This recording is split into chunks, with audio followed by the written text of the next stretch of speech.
ಎಲ್ರಿಗೂ ನನ್ನ ನಮಸ್ಕಾರಗಳು. ನೀವು ಇಲ್ಲಿ ನೋಡ್ತಾ ಇರ್ಬೋದು ಒಂದು ಬೋರ್ಡು ಏನು ಹೇಳ್ತಾ ಇದೆ, ಐವರ ಕಂಡಾಪುರ ಅಂಥೇಳಿ. ಇದು ಬಂದು ನಮ್ಮ ಹೆಸರುಘಟ್ಟ ಹತ್ರನೇ ಇರುವಂಥ ಜಾಗ. ಈ ಜಾಗದಲ್ಲಿ ಪಂಚಪಾಂಡವರು ಕೃಷ್ಣನ ಮತ್ಕೊಂಡು ಇಲ್ಲೇ ಬಂದು ಒಂದು ದಿವಸ ಇದ್ದಂಥ ಜಾಗ. ಇಲ್ಲಿ ಇದ್ದು ಪಂಚಪಾಂಡವರು ಕೂಡ ಶಿವಲಿಂಗವನ್ನು ಪ್ರತಿಷ್ಠಾಪನೆ ಮಾಡಿದ್ದಾರೆ. ಅದನ್ನು ಕೂಡ ನಾನು ನಿಮಗೆ ತೋರಿಸ್ತಾ ಇದ್ದೀನಿ. ಈಗ ಇಲ್ಲಿ ಈ ಒಂದು ಜಾಗದ ಹೆಸರನ್ನು ತಿಳ್ಕೊಳ್ಳಿ. ನಮ್ಮ ಬೆಂಗಳೂರಲ್ಲೇ ಇದೆ. ನಾವು ಎಲ್ಲೆಲ್ಲೋ ಹೋಗ್ತಾ ಇದ್ದೀವಿ, ನಮಗೆ ಬೆಂಗಳೂರಲ್ಲೇ ಇರುವಂಥ ಈ ಒಂದು ಜಾಗ ಗೊತ್ತಿಲ್ಲ. ಇದನ್ನು ನಾನು ತೋರ್ಸೋಕ್ಕೆ ನಿಮಗೆ ಇಷ್ಟಪಡ್ತಾ ಇದ್ದೀನಿ. ಬನ್ನಿ ಮುಂದೆ ಹೋಗಿ ಆ ದೇವಸ್ಥಾನಗಳೆಲ್ಲ ನೋಡೋಣ. ನಾನು ಹೇಳಿದೆ ನಿಮ್ಗೆ ಅವಾಗಲೇ, ಬನ್ನಿ ಇಲ್ಲಿ ಪಂಚಪಾಂಡವರು ಪ್ರತಿಷ್ಠಾಪನೆ ಮಾಡಿದಂಥ ಎಲ್ಲ ಜಾಗಗಳನ್ನ ತೋರಿಸ್ತೀನಿ ಅಂತ. ಇಲ್ಲಿ ನೀವು ನೋಡ್ತಾ ಇರ್ಬೋದು, ಪಾಂಡವರು ಪ್ರತಿಷ್ಠಾಪನೆ ಮಾಡಿದಂಥ ಪರಬ್ರಹ್ಮ ದೇವರು ಅಲ್ಲಿದ್ದಾನೆ.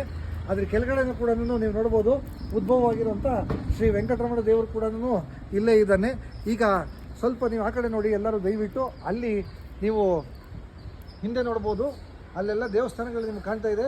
ಪಂಚಪಾಂಡವರು ಅಲ್ಲಿ ನೋಡಿ, ಅಲ್ಲಿ ನೋಡಿದ್ರೆ ನಿಮಗೆ